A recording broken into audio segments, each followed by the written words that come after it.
Yeah, joining us now on set is Orlando. And Orlando, you were stuck up on Highway 24.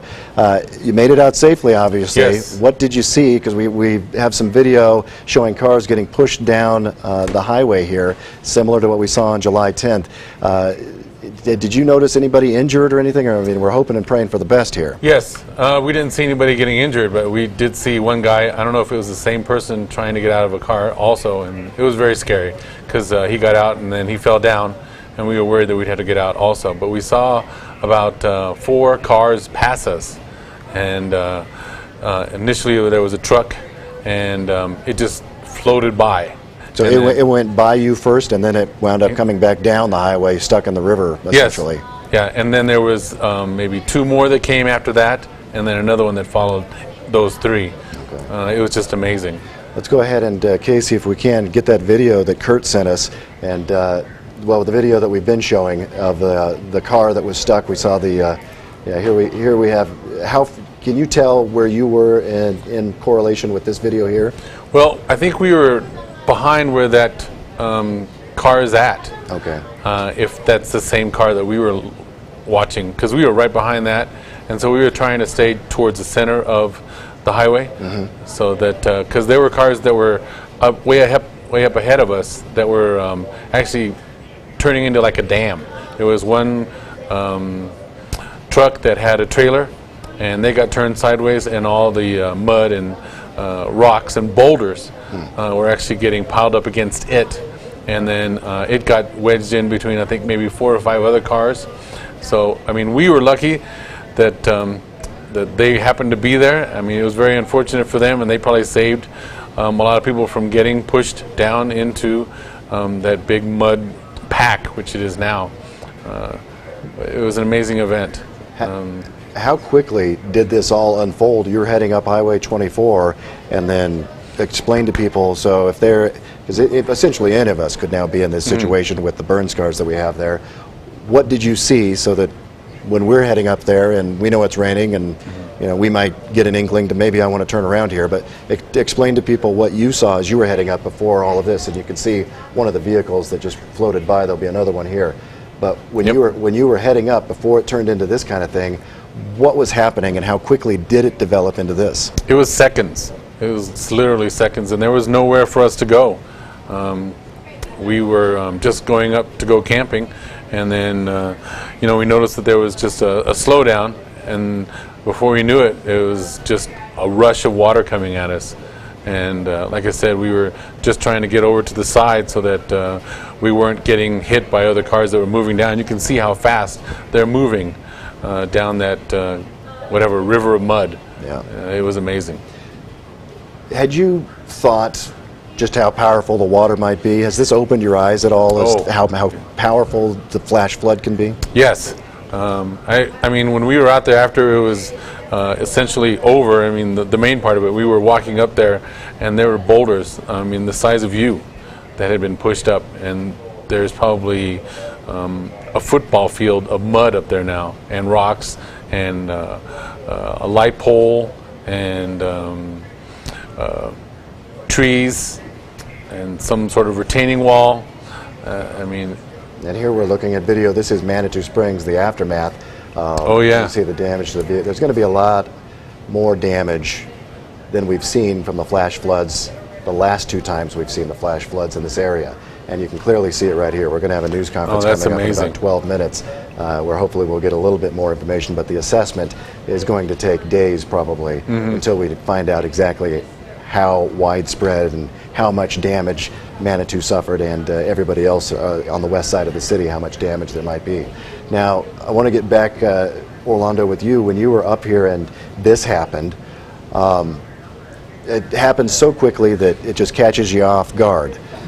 What would your recommendation be to people? Because I know I was driving up Highway 24 a few weeks ago, and it started raining, and then I start thinking maybe I need to turn around. You know, you start tuning in and listening to the alerts, and you know, thankfully it didn't flood that time. But I have to imagine that this is the new reality for us. So if anybody's heading up 24, what would your recommendation be if it's raining or you see dark clouds? Tune in and check and make sure there's not an alert or something. Well, we tried actually to check the weather and check the traffic, because I had seen an emergency vehicle going up before and an ambulance, I think it was. But I would stay towards the center of the road and also stay in the car. Because we saw that guy getting out and we were afraid for him, but afraid that we'd have to kind of jump out and try and save him. And luckily he got up and somebody else helped him out and got into the car with that person. And it looks like he's only in ankle deep water when he gets knocked down. Yeah. And it's coming quick. And like I said, there were boulders, huge boulders. So they could have come down. We saw pipes floating down. Also, I don't know where that was coming from. Yeah, it's amazing. And we weren't able to tell where it was going to. Like we thought, like when you look at that tunnel, some of those cars had maybe gotten, trapped in the tunnel. So I think some of those people, I'm hoping all those people got out eventually. Their cars are probably totaled, but at least they're safe. How many vehicles did you see up there on Highway 24? Oh gosh, we must have seen maybe 30 cars. Yeah. But we also saw some big vehicles. We saw like a not an 18-wheeler, but a very big vehicle, and it had gotten pushed over too. So that just tells you the force of that water. It was amazing. And it really just hit at the wrong time. I mean, I think the alarms went off in Manitou around 5:40. Shortly after that, within 20 minutes, the highway was shut down. So this happened. It really shows you just how quickly it can happen. They have those rain gauges up in the canyons, so that when it hits a certain level, they'll sound those alarms. But and it gives people down in Manitou time to get out of the way. But if you're on Highway 24, it's anyone's guess as to how quickly it's going to move down there. But the one thing we do know for a fact is it's fast and it's immediate.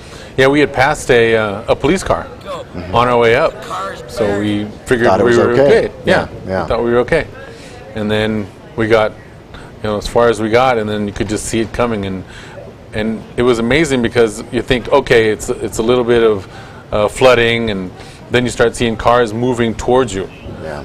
And that's when it started. That's got to be the frightening part there. You realize that cars are being sent down this river of mud and debris like fishing bobbers floating down. This giving everybody an example here of how widespread this was. That on another section of western Colorado, west side of Colorado Springs, with the street flooding, we see a vehicle flooded there.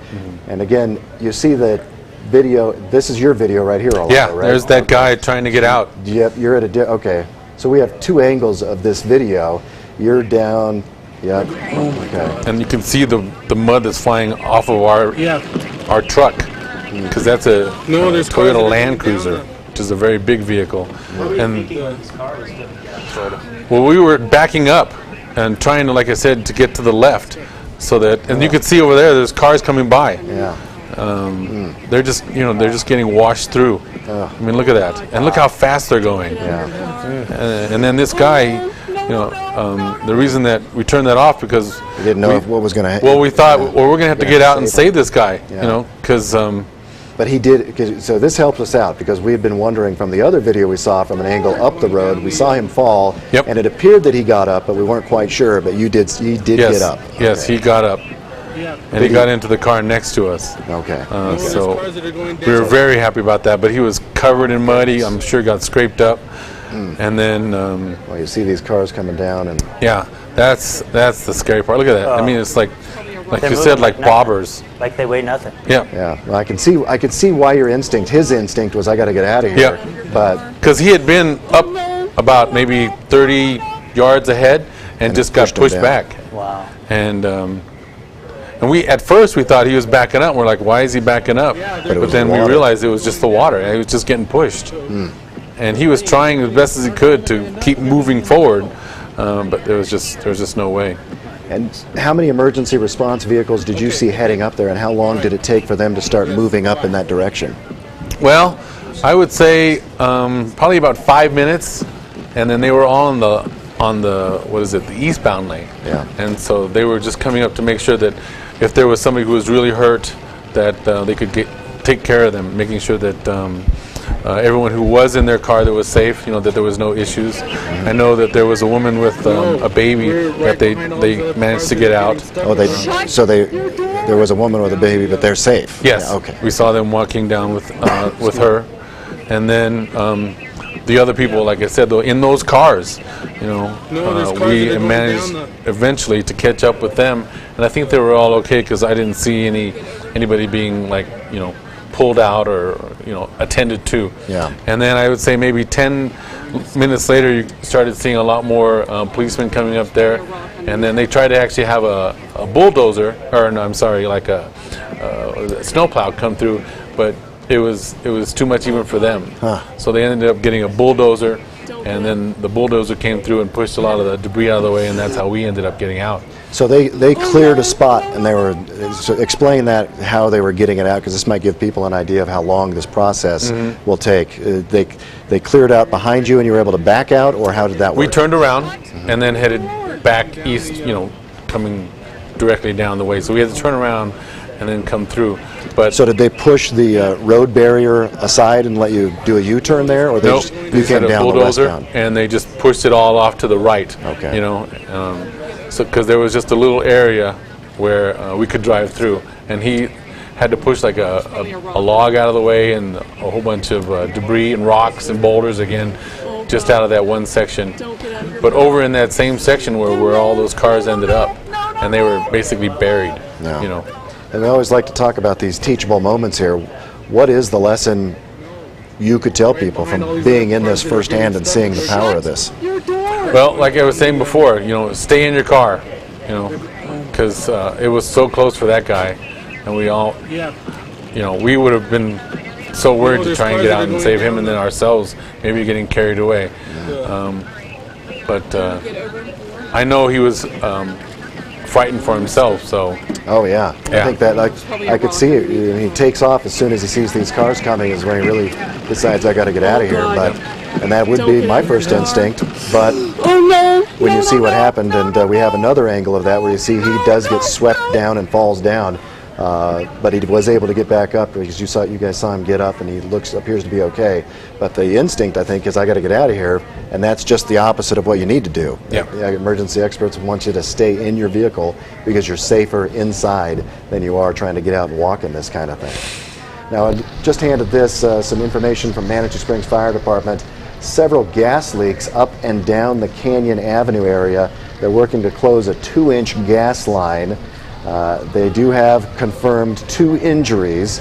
They are checking homes for damage at this point. So this is the first, at 7:56 now, is the first confirmation that we're getting, sadly, of confirmed injuries. Don't know how badly the people were injured, but they do have 2 confirmed injuries, according to Manitou Springs Fire Department.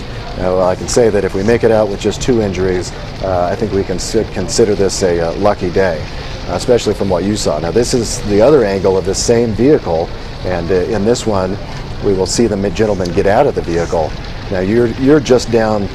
We just saw the video that you shot, Orlando.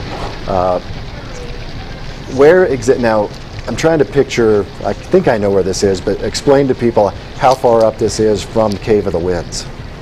it's maybe a mile. I mean, you can see the Yeah, I see that right. Yep, and I think that area that they were trying to repair it is maybe 100 yards up from there, and that's where it all came through. And we also had some video and pictures of further up where, And here he falls in that ankle, Yep, shin deep, yep, knee deep yep. water, maybe. and then he gets. So this is where you guys had stopped rolling because you were going to get out and thought you were going to have to get out and save him. Yep. But he gets up there and then he walked over and got into another vehicle. Okay. exactly. So he made it out. That's good news. Yeah. Sadly, we do know that we do have 2 injuries, and here is your No, video, Orlando. we're right behind all really, these other cars. this angle shows you just how quickly this water is moving. And again, your instinct would be, he's probably got his foot on the ground right there, thinking I can just make a No, run there's for cars it. that are going down. But we saw what happened then when he fell down. Luckily, he made it out. And you There's see a the vehicles. Subaru Outback or a similar vehicle there coming by. Oh my God. There's probably a rock underneath the car. It's amazing. I heard your wife mention Oh God. you guys talking Don't about get why out of isn't your his car. car going. Maybe Trying a to rock figure out if there was a underneath, rock yeah. or something. Yeah, something stomping it there. Well, I think he might have gotten stuck up on that median or the whatever the shoulder. The shoulder, yeah. Right That's behind what all he's these other up on cars that top are of. getting And we can't see farther up there, but you said you think you saw a big rig or a larger truck that Yes. was turned sideways, created a sort of dam up there. Yep. Well, like I said, there was another couple. I think it was a father and her daughter, and they were in a truck with a trailer. And what had happened with them was it got sandwiched. You know, like Oh my God. Probably a it got rock turned so underneath. that it was kind of like a dam, and then it got sandwiched in with some other cars. Oh, and I God. think maybe Don't of get out of those your car. 5 or 6 cars, they ended Oh, up no. being No, a no, dam, no, and that's no, where all that no, water no. ended up started going off to the side and taking those cars with them. Yeah. But And really, this, as we mentioned, hit just at Yeah, they're the going- wrong they're time going because down the time where you're going to have a lot of traffic, especially on weekends, is after 5 o'clock. You have people who are heading up the Ute Pass, commuting back home if they work in the Springs, Okay. and you have on a Friday night people like yourself heading up to go camping and head to the mountains. So this really, just the exact wrong time on a Friday night to hit is when this one hit, kind of a Murphy's Law situation. We do know, as we mentioned, 2 injuries confirmed by Manitou Springs Police. Let's hope and pray it doesn't go any more than that. But we do know that from looking at this, would not be surprised if somebody else shows up. We do hear some more reports of injuries. We know that this is going to be much more damaging than the last 2 flood events that we've seen because this one hit such a widespread area. And Orlando, we're so glad that you are safe. We're waiting right now for a news conference to begin. It was scheduled at 8 o'clock in Manitou Springs. We'll relay, if we can't get the news conference to you, we will relay the information to you as far as what the emergency responders are telling us. But again, Orlando, so glad that you and your wife are safe. Oh, yes. Thanks for bringing the video in and sharing it with us, because I think all of this video, I think, helps open people's eyes to just how damaging and how quickly this flash flood can do, and what flash floods can